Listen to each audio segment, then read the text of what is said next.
Kenny here with Gardening Simplified. We're going to see a few things that's changed in the garden, and we're going to talk a little bit about starting your seeds.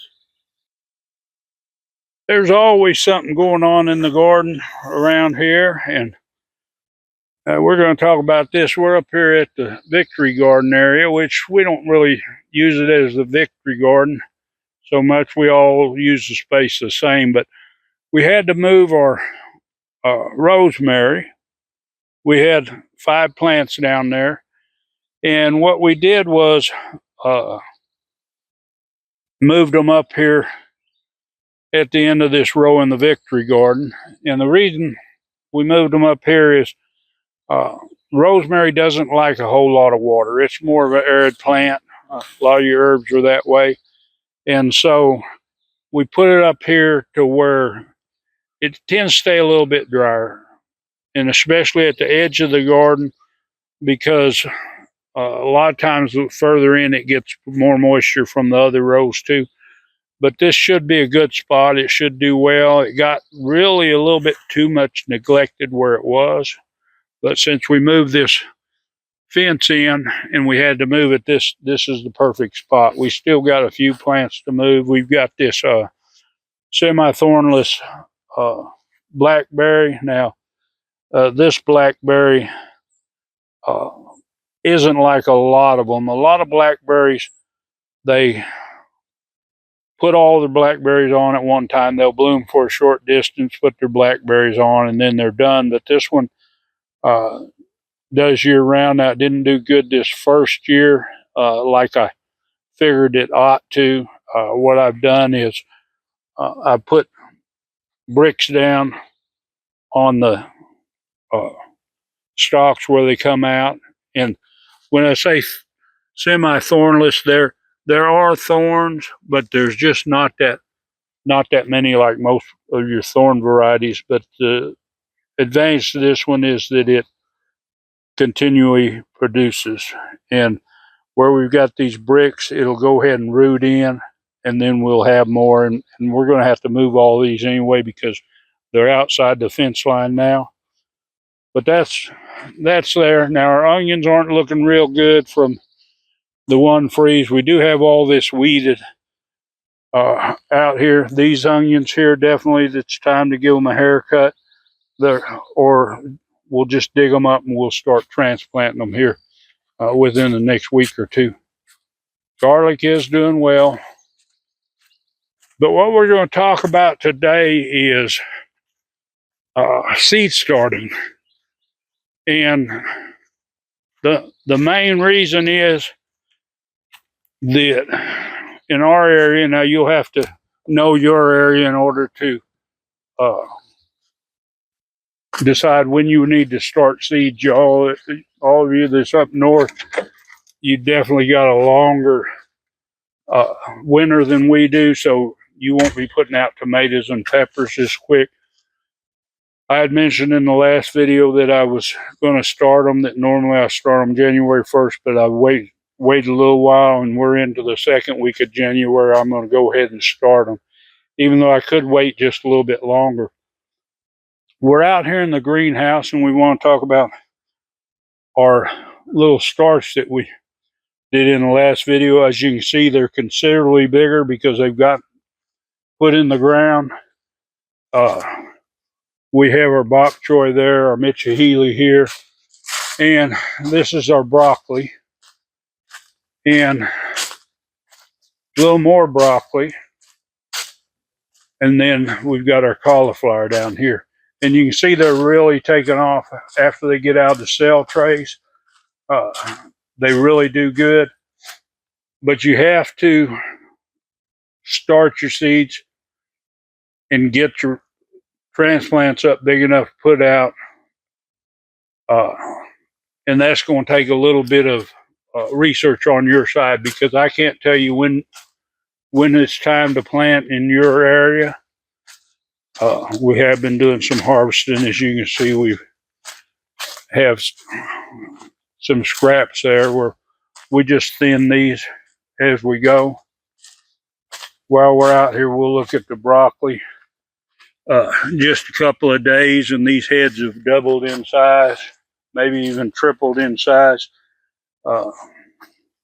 Some of these are really getting large.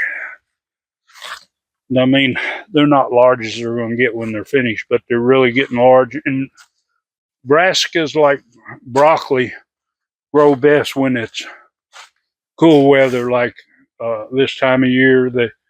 They do slow down, and they can get burned a little bit if it gets 28, 29 degrees. It can burn the top, so you got to be aware you might have to cover them if you're in a colder area. Here in 9 or 8B, we're pretty well in good shape right now. We've got a cold spell coming. Tomorrow night we'll roll down the sides. It's just going to be, I think, 36 for that night, and then the next night or so it's going to get a little bit colder. So we'll go ahead and roll the sides down. It should keep good ground temperature. We'll make sure tomorrow we water good to prepare for the freeze. While we're out here, let's see if any of this broccoli that we've harvested has started any side shoots. We got one right here. You see, when you leave this broccoli in, now we cut the main head off right over here, but we've got a side shoot coming in here, a small one. This one here is big enough to harvest. When you grow broccoli, it's always best to leave your plants in afterwards so you can harvest the side shoots. We've got another one ready to harvest here. So even though we're not going to pick our heads off our other crop, we can still harvest off of this one. And you can leave it in, and as long as you want, it'll keep shooting these side shoots up and give you a bunch of extra harvest from it. But let's go take a look and talk about starting seeds. Now, I know this isn't seeds, but I've been busy. I keep saying I've been busy, and a lot of things happen that are beyond our control. This is my Yukon. I haul my compost trailer. And of course, don't you know, lost oil pressure, spun a bearing, and now I've got to deal with fixing it. Some might not know, but I've got 21 years working at a dealership, and of course I got my engine all tore down. I've got some of the components at the machine shop, getting them cleaned and rebuilt, and then I'll put this back together. But when I say there's other things come up, sometimes these are the things that happen. Now we're in here in my little workshop. We've got some, let's see if we can zoom in a little bit. We've got some little marjoram, and that's probably pronounced wrong, but the herb. We've got some of those little plants up, coming up. We've got some dill planted. It'll be a little bit before it comes up, and then we've got some celery down at this end, which it takes a little while to come up. And we've got our little cell trays here. I think I might need to get another one. I always plant extra plants. You can always give them away, but right now we'll talk about tomatoes and peppers. A lot of you grow tomatoes or peppers. And I'll try to make this video short. I know I've got one particular subscriber that I guess got a short attention span, doesn't want me to ramble. He'll tell me when my videos are too long. Y'all might get him in the comments and let him know, you know. But anyway, the big thing is you got to decide what you're going to plant. Now, I've taken and I picked out, I know which hot peppers I want pretty much. I had to stop and take a break. Poor puppies want in, and they won't stop jumping on the door till they get in. But anyway, I know which hot peppers it's pretty well. I've got maybe one that I might not plant, but I know I need more paprika peppers. I always plant hatch, and I plant jalapenos. And I'm going to plant cayennes again this year, make me some more, dry some more for cayennes. And I've got these shishitos, which is, I like them in my salads. They're just a mild heat. Got a good flavor to them. And this year we're going to plant paprikas, and I'll give you a heads up. What we're going to do is we're going to smoke our paprikas this year, and for our paprika powder. I've got an electric smoker that my daughter had given me, and so it'll be easier to control the heat and get some nice smoky flavor with them. Now, I have a hard time with my other tomatoes. These are all out possibilities. I need a cherry tomato. Now, I do have my seeds of the one I planted last year. Uh, it didn't do all that well. I've got another variety here. It's older seed, but I'll try planting them first. And the reason why I try to plant early so I can make sure I get germination, because tomatoes and peppers usually they'll germinate in a week. And if you have older seeds, there's a good chance they're viable, but sometimes, and this back here is really old.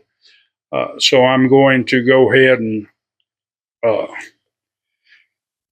take and plant them early because I might have to plant again. Now I do have. I think I've kind of run it down. Now I pulled this one out. The sweetie is a really small cherry tomato. I'm not going to plant it. But this gold nugget is a yellow cherry tomato. Now sometimes I plant the yellow pear, but the gold nugget is a pretty much a determinate cherry tomato. So its vine doesn't get that tall. It might get up about 4 foot. It's more bushy. Now, if you ever plant these, you don't want to plant a whole lot of these plants because they produce a massive amount of cherry tomatoes. Now, they are yellow ones. Yellows don't have as strong of flavor, the acidity of a lot of the red tomatoes.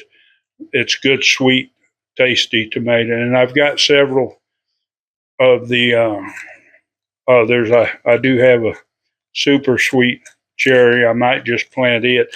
You can see how this gets to where when you have a lot of tomato varieties, I still have several different ones in my bag, but I've got to narrow these down because I know that I'm not going to dedicate a lot of room to plants. I'll always plant the Cherokee Purple because that's like my main tomato. But if you're looking for a like a Roma tomato or a paste tomato, if you look at the Oxheart is it's a good beefy tomato. Uh, it's a pretty good producer, and it's excellent if you're doing canning for paste and stuff like that. And my sweet peppers. Now I didn't plan to plant as many, but I'm going to plant more than I did last year. I just planted bananas and 2 varieties of bells. This year I'm going to go ahead and plant the natapinos and the habanadas. Might sound like habanero, but it's a habanada. It's good, fruity, sweet pepper. And there's one I haven't planted for a while. This Dox de Espanol or whatever it is. It's a bell pepper. It's kind of a little longer and a little more taper than your normal bell, but it's got a nice, thick, meaty outside. It will turn red if you leave it on there long enough, sweeten up a little bit. But I haven't planted those probably since 21, so it's been quite a few years. But you need to figure which varieties you want and always plant you a few extras. You know, if you need 2, go ahead and plant a tray of 6. You can pick the best plants out and put in your garden, and you can turn around and give your neighbors the other ones. When you go to plant, now you can use a starter mix, which is seems to be a little more expensive for what you get. It's mostly peat, fine peat. Uh, you don't have to have fertilizer to start your plants. Once they get their second set of leaves on it, the true leaves, you might want to start fertilizing then. We'll talk about that later on, but use you a good soil. This is going to have to be moistened because it's a little dry. It's not staying together. But I just use my own mixture, some peat, perlite, and sifted compost. I'll use them on equal parts, and we'll fill these trays. I'm going to get these all potted up and on the shelf. I'm not going to spend the time to show you after they're potted, but I'm sure we'll review how they're growing in a few days once they come up. But anyway, I hope you enjoyed this video. I hope that you start planting your garden, whether you're not planting till May or if you're planting earlier, like me, close to around April 15th, and you want good, sturdy transplants to go in the ground. If you plant them too early, you can always pot them up. If they get leggy, get too tall in that area, you can always deal with that. And we'll talk about how I manage these once I get them where they start to grow. But anyway, thanks for watching. If you want to see more, of course, hit that subscribe, hit the bell, share this video, and of course, give it a big thumbs up. That really helps out. Enjoy that gardening experience.